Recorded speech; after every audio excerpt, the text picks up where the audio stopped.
We saw some pretty tense moments during the Max stabbing trial today. Jeremy Christian's defense, they're in the driver's seat now, saying kind of what they think happened on the train. This guy was one of their first witnesses. That is Stephen Yerger. He's a self-defense expert from Idaho. Now, part of his testimony turned the tables a bit on who the aggressor on the train really was, in his opinion. In fact, Yerger said, quote, "What Mr. Fletcher did was very inflammatory and was basically pouring gasoline on the fire." He's referring to Micah Fletcher, the lone survivor of the stabbing. That line prompted this challenge from the prosecutors.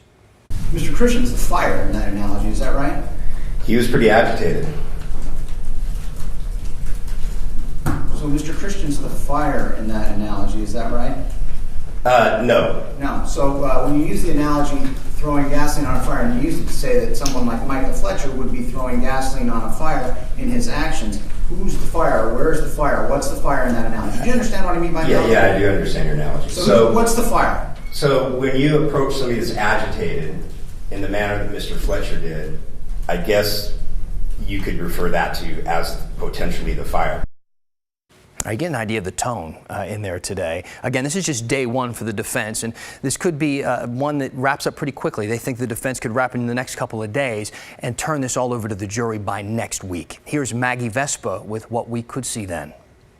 This wasn't some wild killing spree. During opening statements, defense lawyers promised testimony on Christian's mental health, more specifically on autism spectrum disorder, which they say he has, and on the impacts of extreme stress and trauma on the human brain. We've brought a team of legal analysts on board to help us cover this trial. Longtime defense attorney Lisa Ludwig noted the defense needs to prove more than a diagnosis here. The fact that someone's mentally ill and the fact that they're charged with a crime, are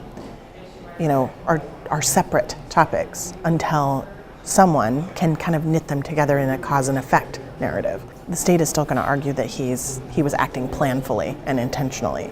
It's true that very mentally ill people can also act planfully and intentionally. Christian has pleaded not guilty by reason of mental disease or defect to all charges, including 2 counts of first-degree murder.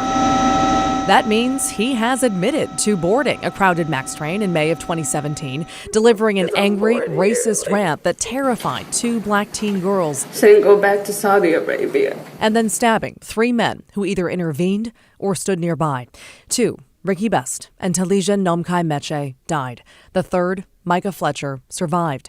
Christian's lawyers argue their client has a diminished mental capacity and couldn't have fully known what he was doing. Everybody was kind of running off the train. And much of the prosecution's case centered on witnesses who saw the stabbings or the aftermath. Put my hand against my throat to adhere as much pressure as I could to the wound. Case in point, last week, Micah Fletcher testified about an emotional phone call with his mom moments after Christian stabbed him in the neck.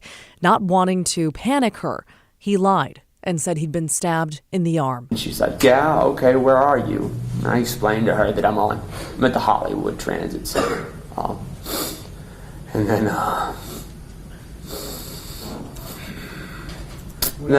I told her I loved her. Now that the defense is in the driver's seat, Ludwig pointed out it's likely not in their best interest to relive those emotional moments. But she predicted we'll see witnesses who have already testified for the prosecution take the stand again. Here's why. If the state calls a witness, they testify about A, B, and C, the defense can cross them about A, B, and C. But they can't necessarily get into X, Y, and Z. And so the defense can reserve the right to call that person again during the defense case to get into X, Y, and Z. And that prediction has already come true. This afternoon, Demetria Hester took the stand for a few minutes. She had already testified about her encounter with Christian the night before the stabbings, and we've covered that extensively. It's when she says he threatened her and then he hit her in the face with a full Gatorade bottle. But defense lawyers didn't want to get into that again because she'd already testified to it. They asked her questions about like press conferences and sort of public speeches she had made about it. It was brief, it was specific, and then that was it. She was gone again. You know, the thing is, the city of Portland has been living this for 3 years now. And now we're finally getting to that point where we see the kind of the light at the end of the tunnel. The defense is doing their part now. What's the next week or 2 weeks look like as this thing comes to a close? Right. So the defense basically told the judge last week specifically, and we've told there have been no updates, that they could wrap up their sort of their portion of this, calling all of their witnesses by the end of this week, meaning we could go into closing arguments by Tuesday, because Monday is President's Day. So it would be Tuesday, sort of at the soonest. That's always flexible. That's always fluid. But once that happens, of course, this goes to the jury, and then it's up to them. You got it. Yeah. Maggie Vespa, thank you. If you still have questions, there's so much. As I mentioned, it's been 3 years of coverage of going through this saga together here in Portland. So reach out to Maggie with your questions. Reach out to us here at the store using hashtag HeyDan. We'll see you back here very soon after the break.